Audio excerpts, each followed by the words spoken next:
אז היו עוברים מבית האסורים לכנסת ולא להפך, כתב לניר בפוסט, ואנחנו אומרים לו שלום. שלום נועם. ערב טוב, ברוכי. עושה רושם שהתרגשת מהמשיעה של הספינה. התרגשתי זה לא הגדרה נכונה. אתה יודע, ברוכי, בעבר פנו אליי לא פעם כאלה ואחרים ביוזמה ללכת לחפש את השרידים של אלטלנה, כדי שאני אממן, שאני אסייע, שאני אתן יד.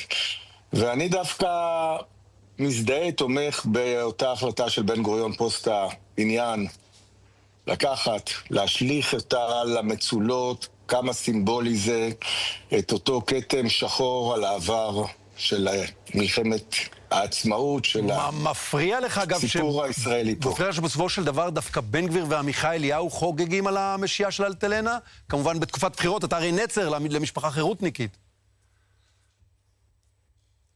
משפחת לנקין. כן. כן.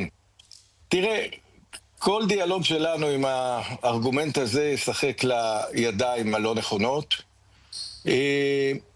אלטלנה מצד אחד סיפור טרגי, אבל היו בו הרבה דברים שאנחנו צריכים ללמוד ממנו.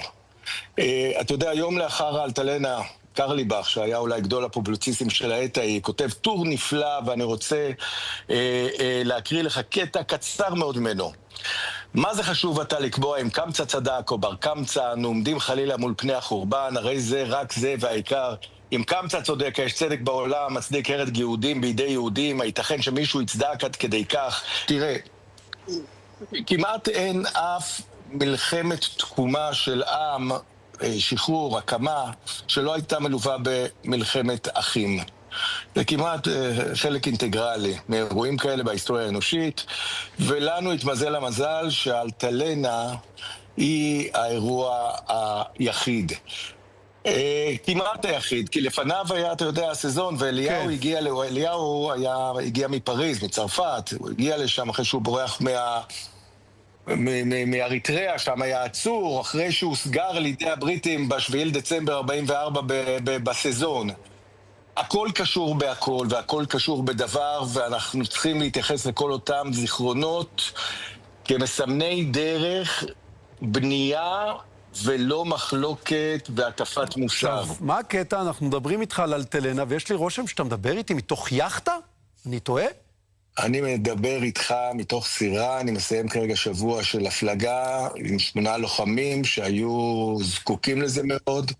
במצטבר יש לנו פה 16 שנות מלחמה קשה, מאוד קשה. ואפרופו אלטלנה, בואו ניקח את הלקחים משם ונדע לחבק את כולם ולצאת לדרך נכונה, בלי ספינים פוליטיים שאינם רלוונטיים לעת הזאת, אלא מתוך חוכמה שתבנה אותנו כעם יותר טוב לעתיד. יש הרבה לעשות. נועם לניר, על היחטה ביוון. תודה רבה. על הסירה. ברוך. יחטה זה של אוליגרכים, סירה זה של חברותה. כן. אנחנו בעד חברותה, ברוכי, היום ואז ובכלל. תודה רבה. שיהיה לנו בהצלחה. תודה רבה, נועם. תודה. ביי.